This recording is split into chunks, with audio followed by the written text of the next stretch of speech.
Let's solve Unit 7 Data Structures and Algorithms questions. Which of the following is not a palindromic subsequence of the string AB, ABC, DA, BBA? So there is a difference between substring and subsequence. Substring means a part of the string from the long string. That substring will be continuous. The sequence of character will be the same. ABA is a substring. Then I can say DAB is a substring. ABBA is a substring. But subsequence means they are also part of the original string, but their order will not be continuous. Say for example, AB from here and ABBA from here can be a subsequence. You may not have the continuous order like substring. So that is the difference between substring and subsequence.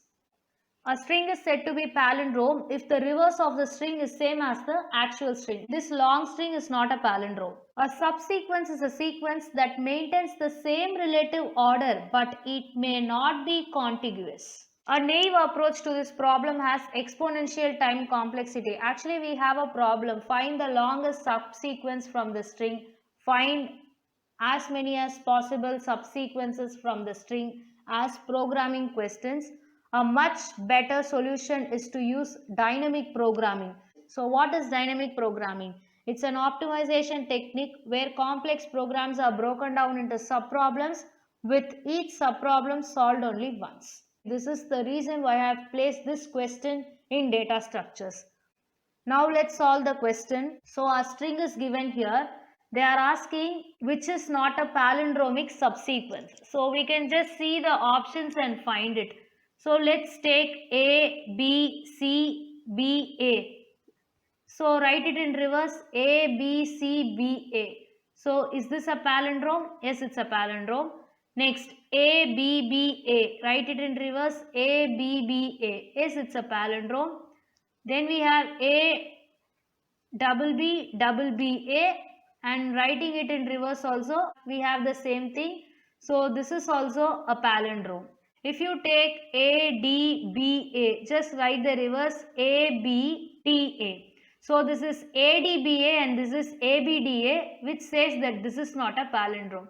Now you can also check. Can you find A, B, C, D, A? Yes, I can find A, B, C here and B, A here.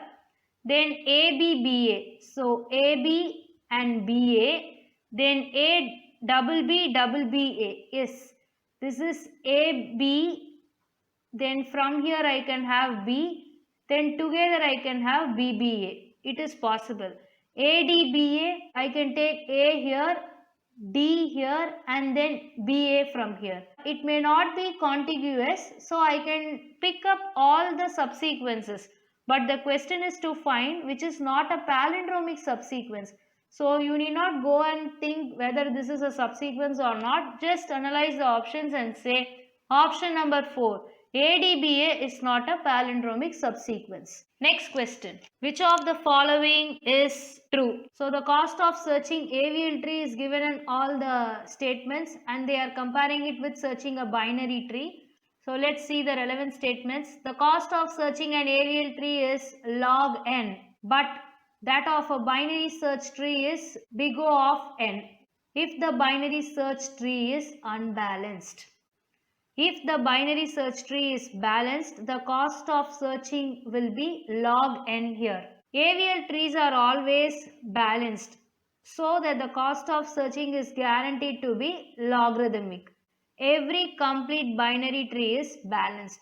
So when they say complete binary tree, it's about the balanced trees. Now the cost of searching AVL tree is log n.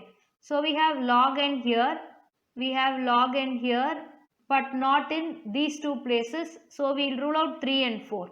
The binary search is given as big O of n. This is correct. Then complete binary tree. So complete binary tree is balanced. In case if it is a balanced tree, the cost will be log n again, but here it is n log n, which is wrong.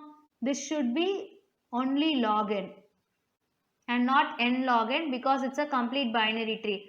So every complete binary tree is balanced and every balanced tree has a cost of searching log n. So in that case 2 is also wrong. Option number 1 will be the right answer.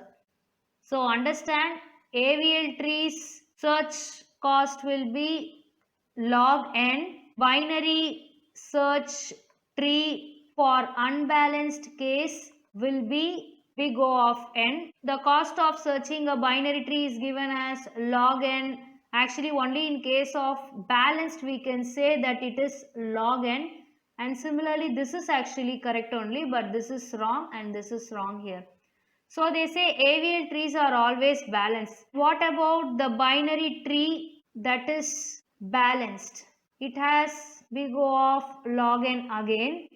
And they say AVL trees are always balanced, which says that it has log n complexity. And every complete binary tree is balanced means here we can also say complete binary tree will have O of log n complexity. Next question. What is the result of evaluating the postfix expression? They have given as drop question. It means no key is declared. Why is no key declared?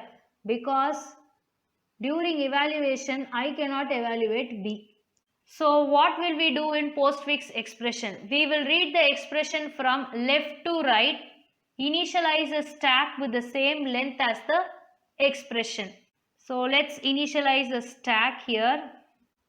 If the element encountered is an operand, push into the stack. So first we have 4, then we have 3, we are pushing it into the stack.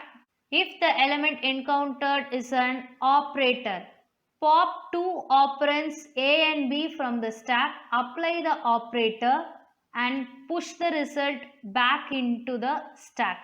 So we have to pop A and B and we have to apply the operator as B operator A.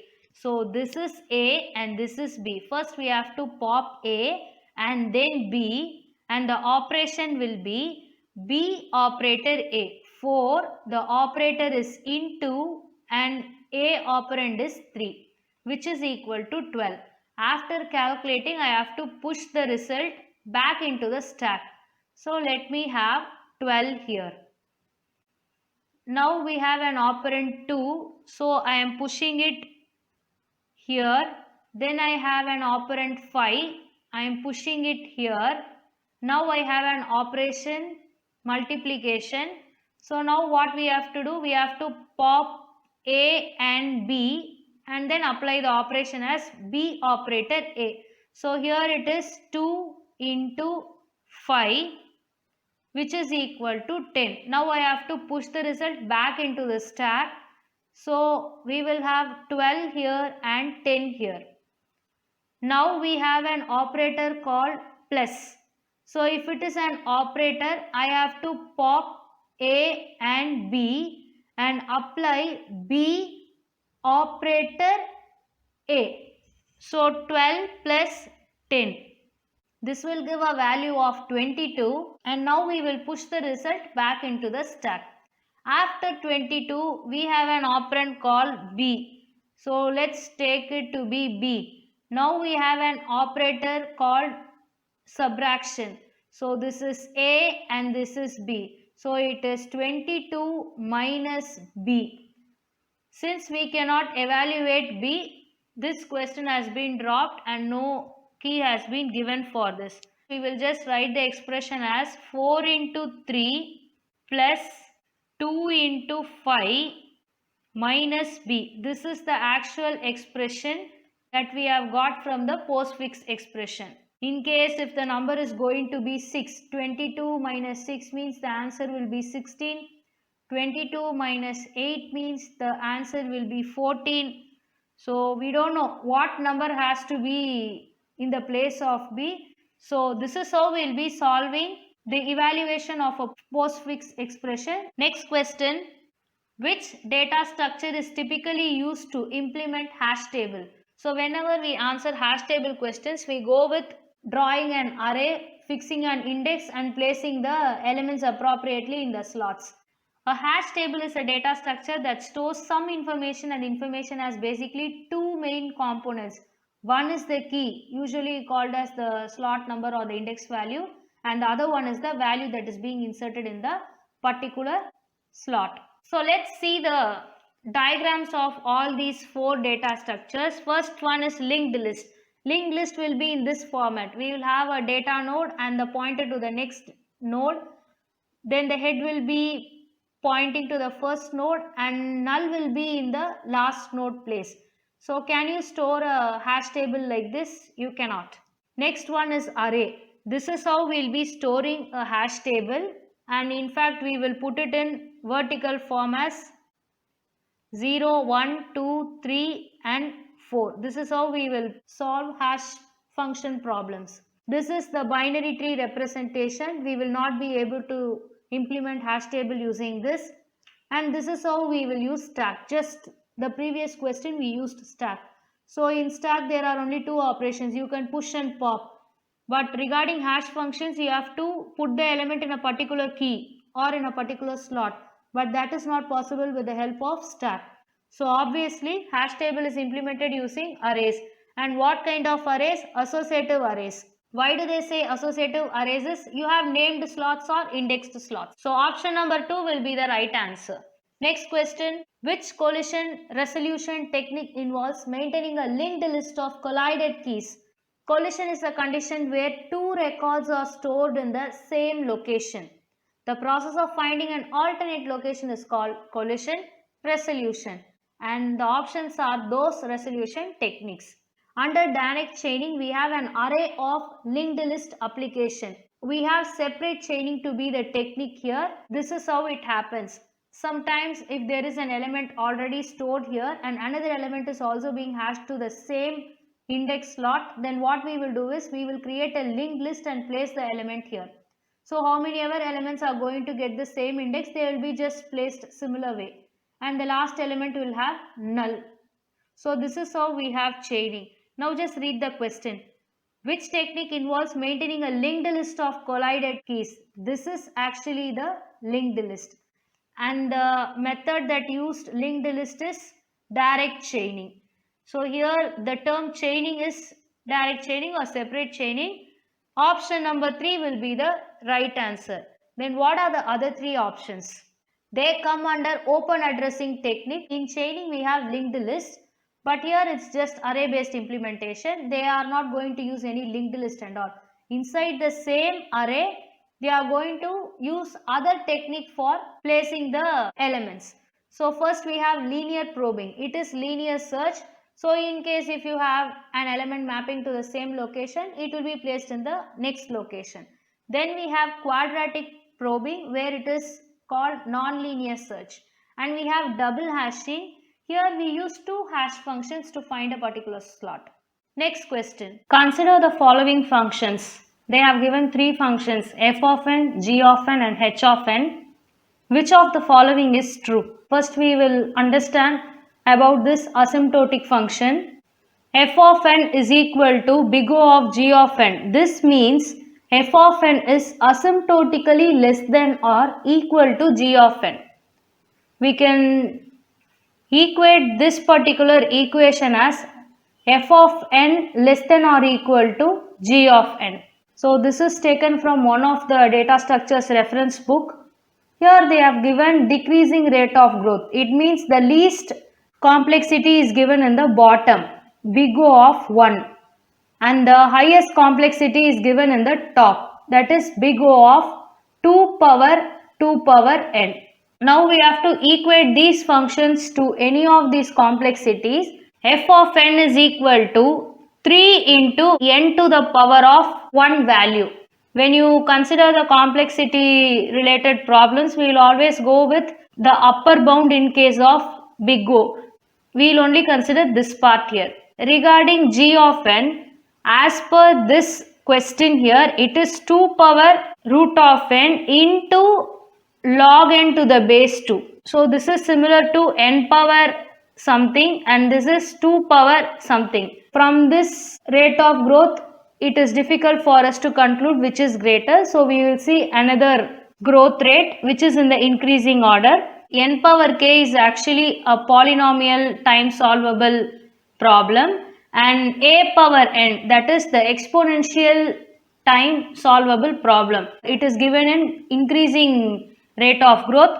So this comes as the highest. So comparing f of n and g of n, we have f of n is less than or equal to g of n, because this is in exponential format and this is in polynomial format from this particular growth rate. H of n is equal to n factorial.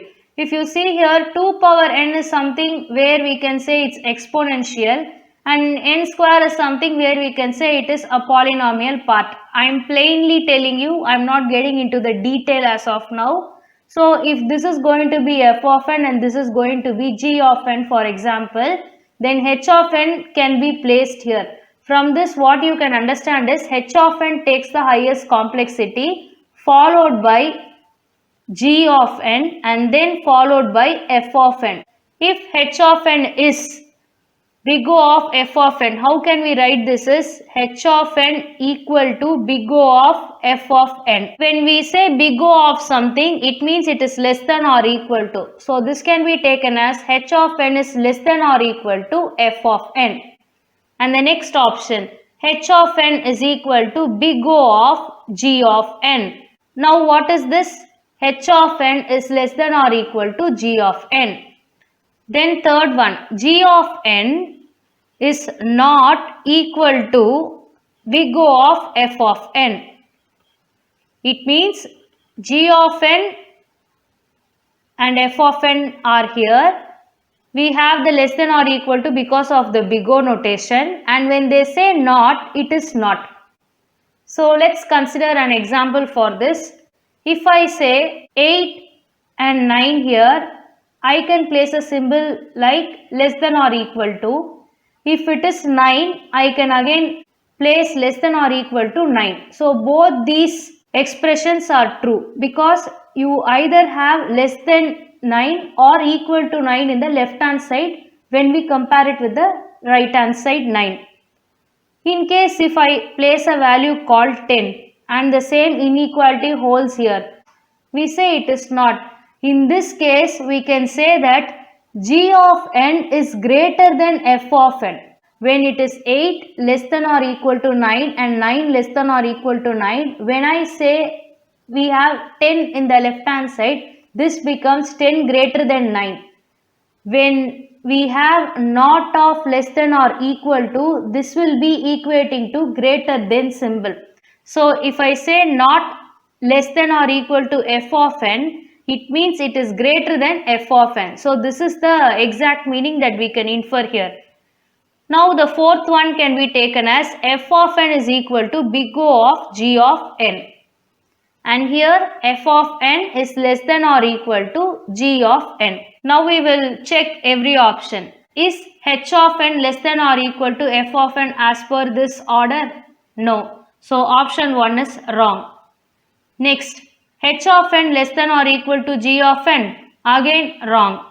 H of n has the highest complexity as of these functions given in this question.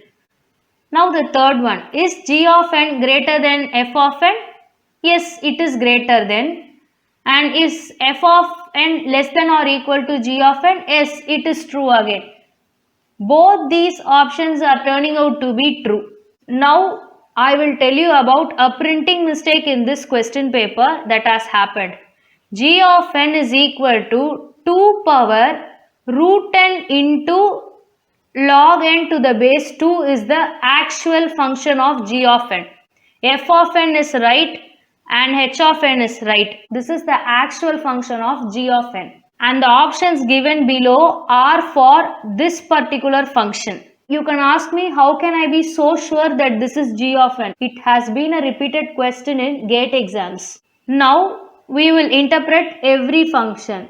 So let's take f of n is equal to 3 into n to the power of root n. Now we will take g of n. This is equal to 2 power root n log n to the base 2.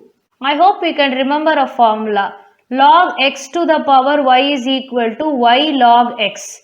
Now this is in the form of y log x, root n log n. Now we have to convert this as x to the power of y, which means log n to the power of root n. Now g of n will be 2 power log to the base 2 and n to the power of root n. We again have a formula. A log x to the base b is equal to x log a to the base b.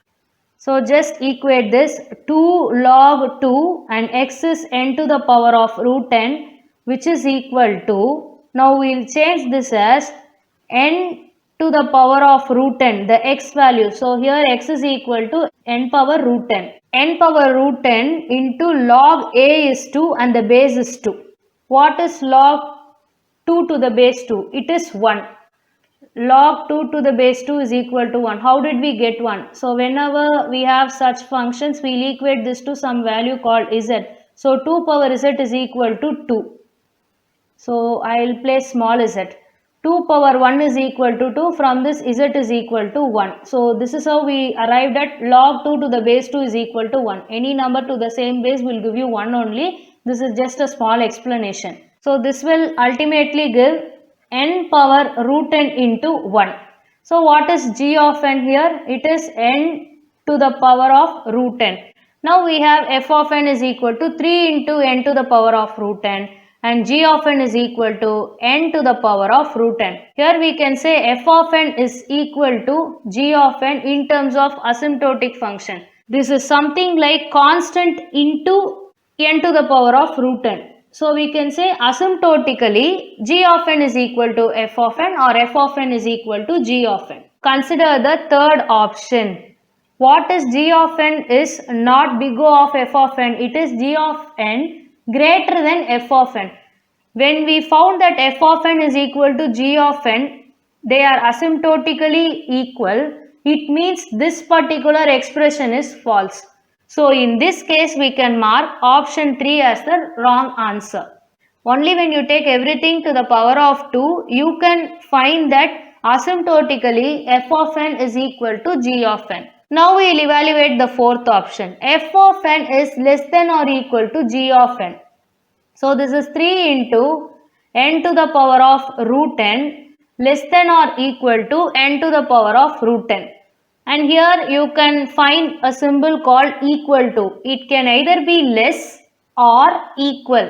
So in this case we can take this to be equal because this is something like constant into only. So this constant doesn't matter when we come to complexities. So n power root of n is equal to n power root of n. So we can mark option 4 to be true because asymptotically f of n is equal to g of n. Option 4 will be the right answer if g of n is equal to 2 to the power of root n log n to the base 2.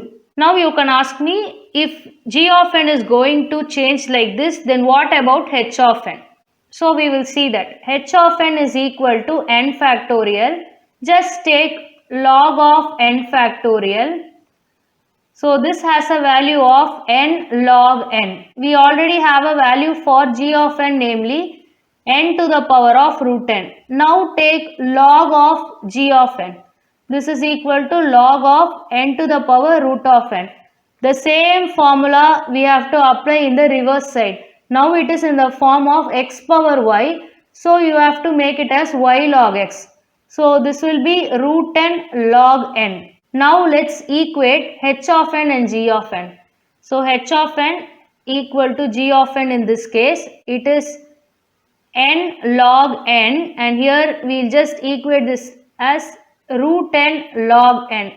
Log n and log n will get cancelled here. Now we have n and root n here. From this we can obviously say n is greater than root n. Now this is going to be a part of h of n and this is going to be a part of g of n. Now you can say that h of n is greater than g of n. So this equation will completely change as h of n is greater than g of n and g of n is asymptotically equal to f of n. which means that h of n is greater than f of n also. Since we find less than or equal to in the options 1 and 2, we mark them wrong. But in order to get into these details, we need to know the actual g of n. So in my opinion, if you practice lot of question papers, you can easily identify these kinds of problems. So this stresses that you have to practice a lot of previous year question papers, not only from UGC Net Computer Science but also from GATE CSE question papers. So option number 4 is the right answer. Next question. 2, 3, 4 trees are B trees of order 4. They are isometric of what trees? First we learn about red black tree. A red black tree is a binary search tree with the following properties. Edges are colored red or black. No two consecutive red edges on any root leaf path and same number of black edges on any root leaf path. That is equal to black height of the tree. Edges connecting leaves are black. These are the properties of red black tree. Now we will learn about 2, 3, 4 trees. They will have 2, 3 or 4 children per node.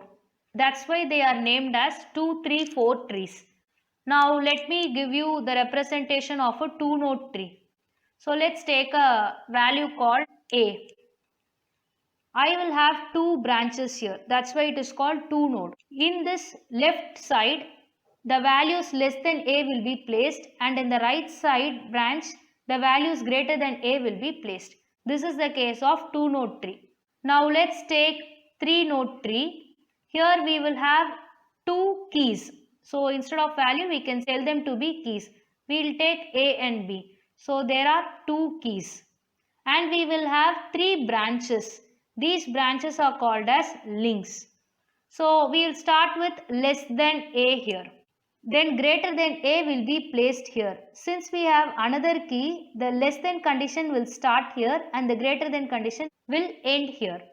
Next we will have 4 node tree here. So in this we will have 3 keys A, B, C. If there are 3 keys, there should be 4 links. 1, 2, 3 and 4. So we will start with less than A. Then here it is greater than A. Then we will start with B. Less than B, greater than B. Then for C. Less than C, greater than C. This is how we will be placing 2, 3, 4 trees. So these are the representation. And we will just learn about the complexity. Search and insert each take log n time. How are we relating 2, 3, 4 trees with red black trees? Red black trees are just a way of representing 2, 3, 4 trees.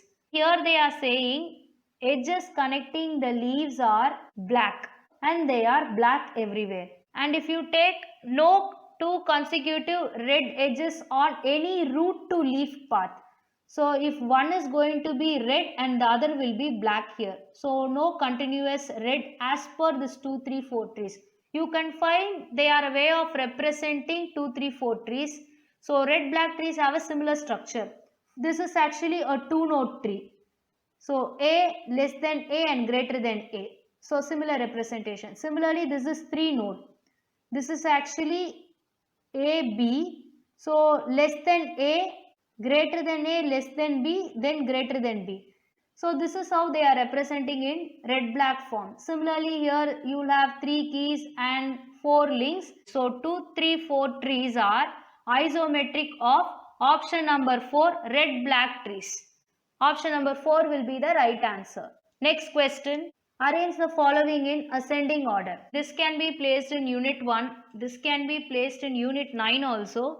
But I have placed it in unit 7 so that we will learn solving this. It's a part of number theoretic algorithms. Let's solve this. They have asked the remainder of A, B and C and the last digit of D. Once you get a number, you have to arrange the number in ascending order. So let's learn about Fermat's little theorem. If P is prime and A is an integer not divisible by P, then A power P minus 1 will have a remainder of 1 when it is divided by P. So we will just equate this to the first one. 49 power 16 when divided by 17. So here A is 49. P is a prime number 17. A power P minus 1 will have a remainder 1 when it is divided by P. So 49, P minus 1 is 16. 49 power 16 when it is divided by 17 will have a remainder of 1. So the remainder of A is 1. If you know this theorem, you can do this. Let me tell you how to do this step by step. So let's take A, 49 power 16 divided by 17. We will start solving this. So when 49 is divided by 17, what is the remainder we get? So 49 and 17, we have 17 into 2 to be 34 and we have a remainder of 15. This is the remainder. When I want to find the remainder of 49 square, 49 into 49 divided by 17. I can write 49 square as 49 into 49. Now I know 49 divided by 17 will yield a remainder of 15. And 49 divided by 17 will yield a remainder of 15. Now what is 15 into 15? 225. When I divide 225 by 17, so ones are 17 and I have 55. 17 threes are 51. We are least bothered about the quotient here, only the remainder matters. So the remainder of 49 square will be 4. Similar way we have to find for 49 power 16. How will we find this?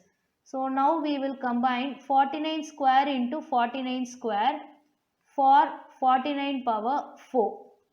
Mod 17. This is division giving you the quotient and this is the mod operation giving you the remainder.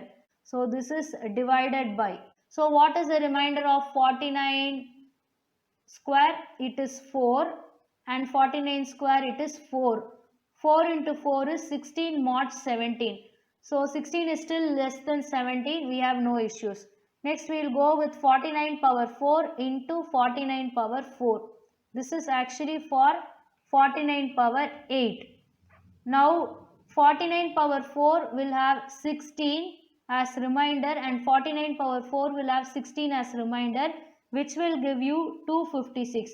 So what is 256 mod 17? So 256 divided by 17. 17 fives are 85. So I have a remainder of 1.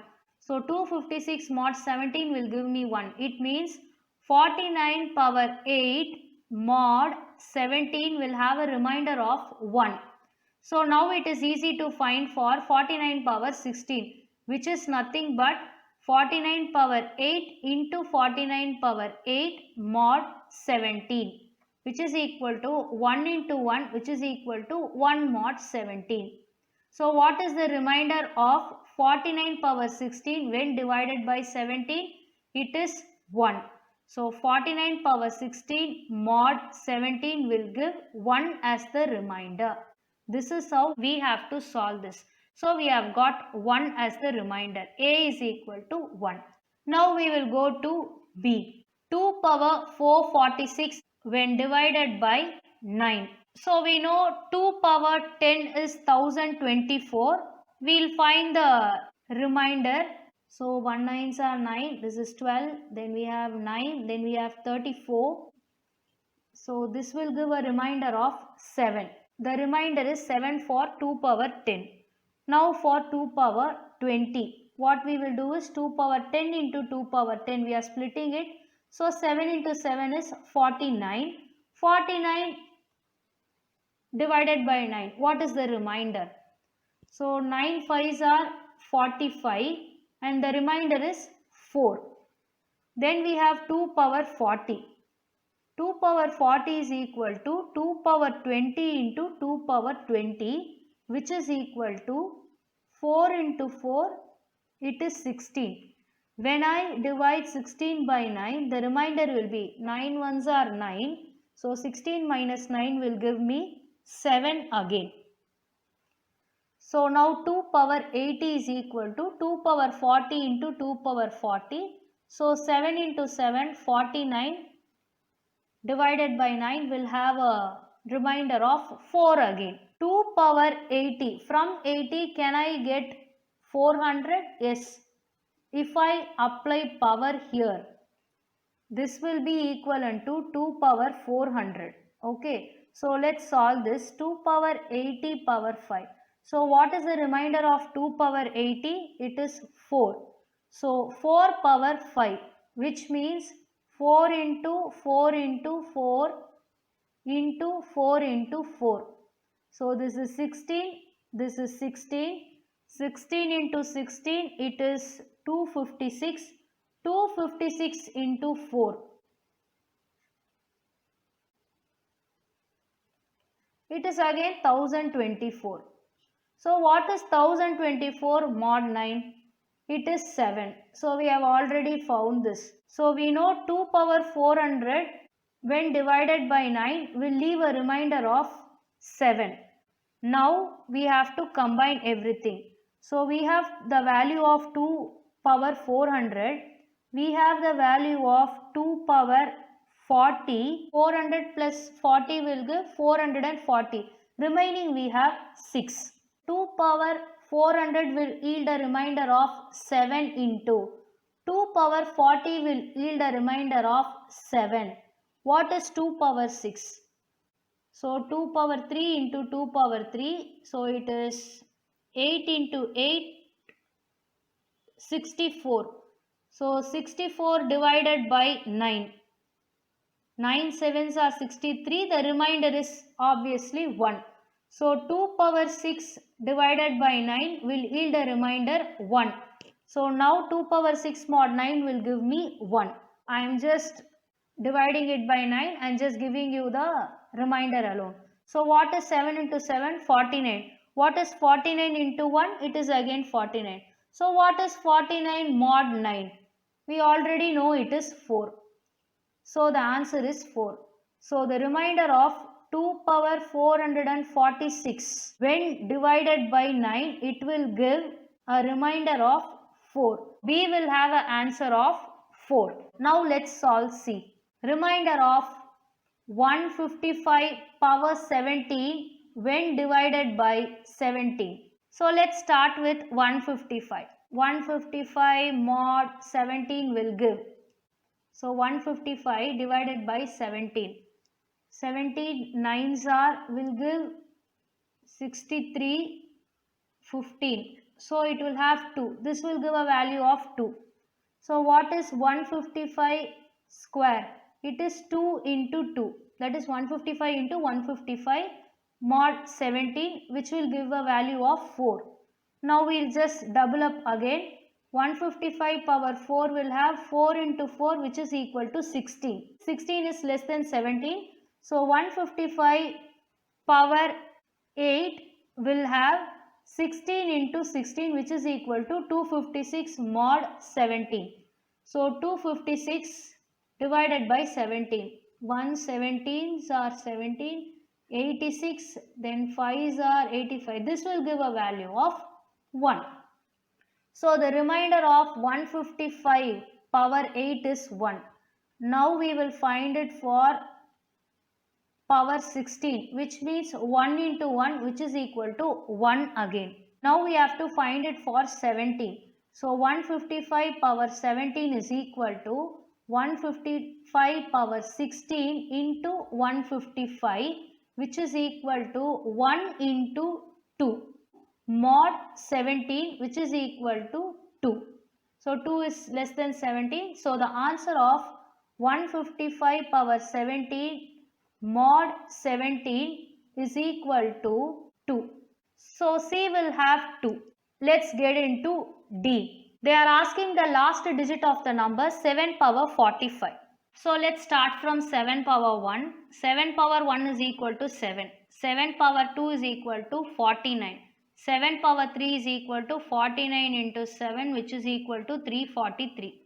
7 power 4 is equal to 343 into 7, which is equal to 1024. So 2401. Here the last digit is 7, here the last digit is 9, here it is 3 and here it is 1. Now it is easy to compute with 1. So let's write 7 power 45 as 7 power 44 into 7 power 1.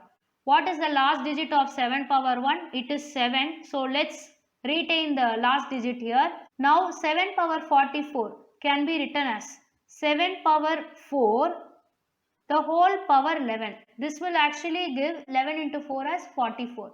So we know the value of 7 power 4 now. So what is the last digit of 7 power 4? It is 1. So 1 power 11 into 7. 1 power 11 is 1. 1 into 7 is equal to 7. So the last digit of 7 power 45 will be 7. The answer here is 7. Now order this. 1, 2, 4, 7. Which one had the answer 1? Option A. Which had 2? Option C. Which had 4? Option B. Which had 7? Option D. A, C, B, D. Option number 3 will be the right answer. With this, we are completing Unit 7 questions.